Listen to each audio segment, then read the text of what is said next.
Hi everyone, my name is Patricia from TarantulaHeaven.com, and this over here is Miss Spidey, my Grammostola rosea, and she is currently grooming herself. She's doing a little bunny paw thing with her pedipalps, and so I hope that you can see it, or I hope she comes a little bit closer so you can see it because it's so cute.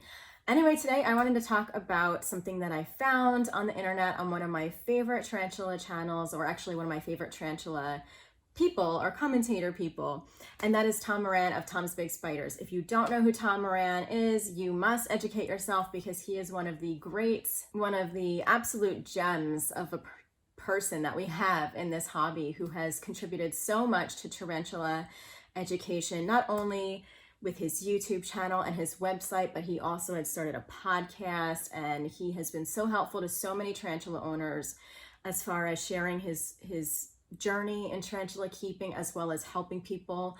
What I hear, and this is also my experience with him, is that he is so kind and so responsive when people are having a problem with their tarantula.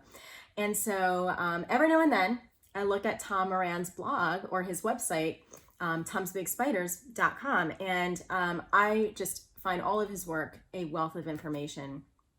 And he had written a post earlier this year, and it's been a while since I checked out his website, but I felt it was really, really important. This was about the pros and cons of getting interested in tarantulas. And I've made a few videos about this in the past. I think a lot of tarantula YouTube channels do cover this, but one thing in his blog post that really interested me was a particular con that he pointed out. And of course, he was like so right on with the pros, like things like keeping tarantulas being like one of the best cures for arachnophobia, or just fears that we have about things that we don't know.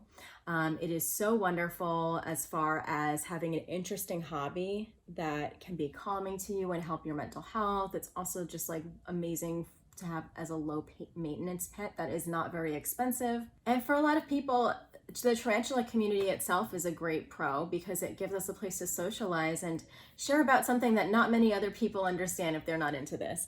So that he did a great job with all of that. And his cons were also like right on. There was one con that, really made me stop and think. And I think I have alluded to this before, but just never said it as well as he could.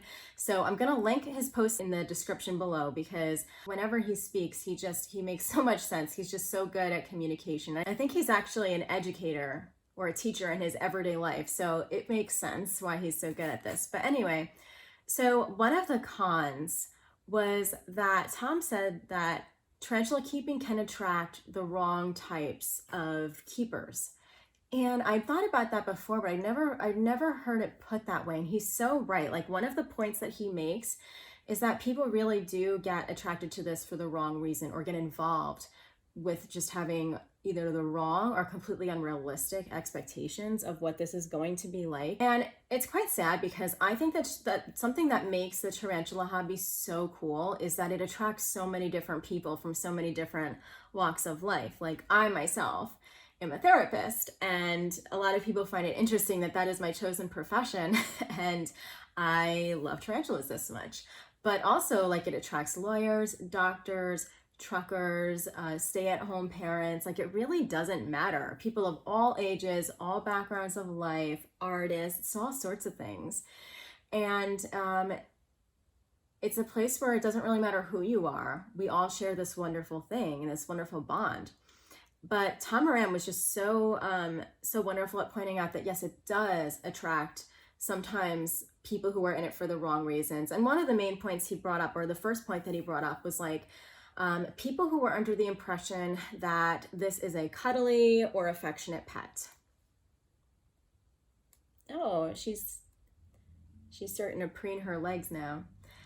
And he is so right about that. And I've seen this more and more and more as the tarantula community on the internet grows, particularly like the more I see forums, the more I see YouTube channels and TikToks and things like that, that it's very common for people to portray their tarantulas as cute and cuddly. And honestly, I have to kind of call myself out, because I'm also guilty of this. I have been guilty of photoshopping cute costumes onto Spidey, and I have been very guilty of making adorable little captions for her on her blog. And I try to be so transparent, because to me, it seems like everyone should know that no, I didn't actually put a Pokemon costume on my tarantula. But I think for some people, they don't know. And so it's, I usually put disclaimers when I do that kind of stuff, because in no way do I want somebody putting little clothing on their tarantula. That's entirely dangerous. I'm not an advocate of that. But yeah, with like a cute caption, and if you're seeing cute little poses, like I'm totally guilty of just posting the most beautiful pictures of Spidey and like the cutest pictures of Spidey. And it is genuinely because I think she's gorgeous and sweet and cute and all of that. But to somebody who really doesn't know anything about these creatures, they could actually get the impression that, oh, this is like such a sweet animal. And that's not true. Like, yes, Spidey is calm, she is sweet, but I have also seen her be a little devil and tear roaches apart. So, like, do not be mistaken about these creatures. They are wild. And I do think that if we are not bringing that up in our either our disclaimers when we Photoshop pictures of our tarantulas, or if we are talking about our tarantulas' characteristics and we're just saying that like they're just totally chill, they love being held, they're so calm, we may really be giving people the wrong ideas and the wrong information. And so I think that people who are not completely educated and are just kind of getting their feet wet in this hobby can really be attracted to this with the completely wrong ideas. And it's not necessarily their fault, but we really do have to encourage people to not go off buying a pet impulsively because they saw a cute picture on social media. So that's one thing. And, you know, I can kind of understand why that would happen. I'm actually quite compassionate for those people because they just didn't know any better. And of course, we always have to be responsible for the research that we did or did not do. But it happens to many of us. And those people can actually learn from that and become wonderful tarantula keepers. So I don't think that has to be something that stops them. But Tom Moran did talk about another thing that really hit me. And some people being attracted to tarantulas because they're scary or aggressive. And that makes complete sense to me, but I honestly, it didn't cross my mind in that way until he said that, because that's not the reason that I'm attracted to tarantulas. That is actually the opposite. I think that if tarantulas weren't a little bit fluffy or, a little bit beautiful and mysterious in their ways, I wouldn't have wanted to get one if I thought that this was going to be a completely aggressive animal. And for the record, tarantulas are not aggressive, they are defensive. And they are not the type of animal that would ever do anything unprovoked. But I do believe that some people actually do. They think of this hobby as a way to kind of like build their reputation, achieve a certain amount of popularity, whether it's on social media or in their real life. And I do think that that is the totally wrong reason, and also is responsible for a lot of terrible tarantula keeping and actions. And they might do this through a bunch of terrible actions. I think the first thing that comes to mind is these really irresponsible videos of tarantulas being forced to fight other animals.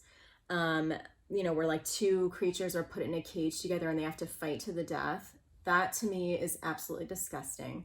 I've also seen tarantula prank videos, which infuriate me, really putting the animals in danger. I've also seen people feed their tarantulas weird stuff on the internet. I think a few years ago, a popular one was like bees or something like that. And just all sorts of very terrible things that honestly are animal cruelty. And if we were talking about that being done to cats or dogs, we would have a real problem. I also think that people who are attracted to tarantulas for this reason are more likely to do dangerous things. Not only tarantula pranks, which are absolutely awful, but also to put their tarantulas in unsafe scenarios. So that might be provoking their tarantulas to get a reaction, for whether they're getting that on camera or they're showing their friends or whatever, or that they might actually be more prone to putting their tarantula or like handling their tarantula in an incredibly irresponsible way, like putting their tarantula on their face or doing something incredibly unsafe with them. And I do think that no matter what, that kind of tarantula keeper is dangerous to the hobby. It is dangerous to the animals, and we have to really discourage that. These animals are not for our playtime. Yes, we enjoy their presence, we enjoy observing them, but they're not toys. I don't think any animal is a toy, although of course, a lot of us do treat our cats or our dogs like our, like a little baby or whatever. But no, every animal has to be respected, even if they can't tell you verbally that they're unhappy. And so I really think that that kind of tarantula keeper is something that endangers the entire hobby, because it's those people and those kind of pranks who actually perpetuate the idea that tarantulas are scary and they are something to be feared. And then people get the wrong idea about tarantula owners in general, because these people are generally the ones that make the most noise. So it really overshadows the tarantula keeping hobby as a whole, because I think most of us are deeply respectful people who just love animals and love all creatures, or most creatures. And we really do respect other people too. And I think that tarantula owners have been advocating and really desiring our community to be respected, to be just as respected by the pet world as dog owners or cat owners or other reptile owners and stuff like that. And we want people to take us seriously, and we want people to respect us and our animals and understand that, like, there's a certain amount of skill, amount of knowledge that we've had to get to become a decent tarantula keeper. And irresponsible stuff like that looks incredibly impulsive and foolish. And so I completely agree with Tom Moran, as I usually do, that these types of tarantula keepers are definitely a con to the tarantula keeping hobby. I think sometimes it's not preventable. There are always a certain population of humans that are risk takers or impulsive, and also may lack a bit of empathy. So I just, I wanted to bring that up because I think it's something that we have to talk more about and continue to discourage in the hobby. And I also wanted to shout out Tom Moran, who is a wonderful human and just writes amazing stuff. And it was a good reminder that I really need to check out his website more often, more than once a year, because I always find something useful. So please do check out his blog post about that. Let me know what you think about this. And also go follow Tom Moran on his podcast or his YouTube channel, Tom's Big Spiders. You will not be disappointed. All right, guys, take care. Have a good Tarantula Tuesday, and I'll see you next week. Bye.